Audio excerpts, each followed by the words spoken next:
My Falcon moment was spending all 4 years with my best friends and roommates. Becoming a member of Zeta Phi Beta Sorority Incorporated. Covering the hockey team in the NCAA tournament, it was definitely an eye-opening experience of something that I could do for the rest of my life. Becoming a president of a student organization on campus. The international orientation, the first day we arrived here, and when we met everybody, it was really an exciting moment that I will never forget. My Falcon moment was probably participating in the organization of Young Life for 5 years. My Falcon moment was graduation because I did my classes online. Being able to broadcast the BGSU men's basketball game that they had at Quicken Loans Arena for the MAC championship against Buffalo earlier this year.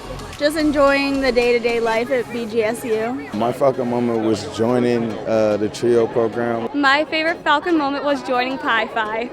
When I actually switched to a double major. So I started out in just architecture, didn't really know what I wanted to do yet, and then I met a professor that completely changed the course of my life. My Falcon moment was joining Alpha Omicron Pi for the first time. Just walking on campus and meeting a diverse group of people. I also just met my husband here, so. Probably just a teacher assistant, just kind of being able to help the students. My Falcon moment was interning with the BGSU Screech team for the last 2 years of college. Joining my sorority, AO Pi, because it just showed me a diverse group of sisters that I could always go to no matter what, even after graduation, with a world full of connects. And I'm just completely grateful for everything that BGSU has offered me.